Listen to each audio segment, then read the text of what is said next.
සාදරයෙන් පිළිගන්නවා අපි ඔබව ක්වීන් නිෂි අපේ YouTube channel එකට. ඉතින් අද අපි ඔයාලට අරගෙන ආවේ සිරස නාලිකාවේ මේ දිනවල විකාශනය වන කොටු කතාවේ කසුන්ගේ චරිතයට පණ පොවන දක්ෂ රංගන ශිල්පී ඉසුරංග ජයකුමාර ගැනයි.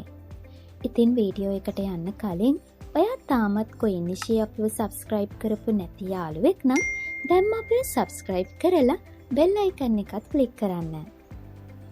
කොටු කතාවේ ආලක මන්දා හෝටලේ වැඩ කරන කසුන් කියන චරිතයට අනෙක් සියලු චරිත අභිබවලා මේ වෙද්දි විශාල ප්‍රේක්ෂක ප්‍රතිචාරයක් ලැබෙන බව ඉසුරංග ජයකුමාර පවසනවා.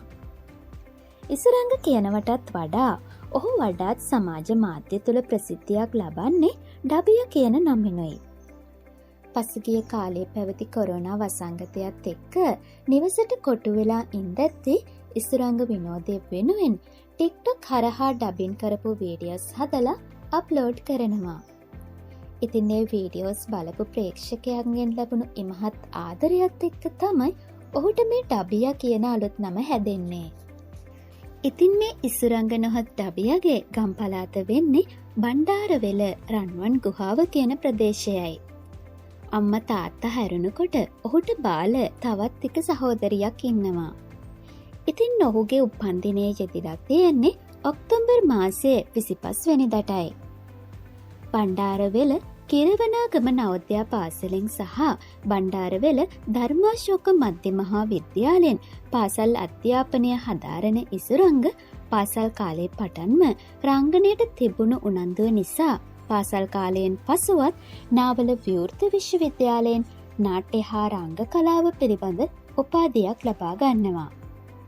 ඉන්න අනතුරුව දිගින් දිගටම වේදිකා නාට්‍ය හා සම්බන්ධ වෙලා සිය රංගන කුසලතාවය වර්ධනය කරගන්නට ඔහු සමත් වෙනවා. ඉතින් මේ වෙද්දී ඉසුරංග රංගන ශිල්පියෙක්, වේදිකා නාට්‍ය රංගන ශිල්පියෙක්, සමාජ මාධ්‍ය තුළ කන්ටෙන්ට් ක්‍රියේටර් කෙනෙක් සහ දක්ෂ හඬ කැවීම් ශිල්පියෙක් වෙනවා. ඉතින් ඉදිරියට සිනමාවට සම්බන්ධ වෙන්නත් ඔහුට ලොකු බලාපොරොත්තුවක් තියෙනවා කියලා තමයි ඉසුරංග නම් පවසන්නේ. ඉතින් ඉදිරියේදී ඔහුගේ එම බලාපොරොත්තුවත් ඉටු වෙලා කලා ලෝකයේ දිගු ගමනක් යන්නට අපිත් සුබ පැතුම් එකතු කරමු. තවත් අලුත් වීඩියෝ එකකින් හමු වෙනකන් ක්වීන් නිෂි ගිහින් එන්නම්. ඔයාලට සුබ දවසක්.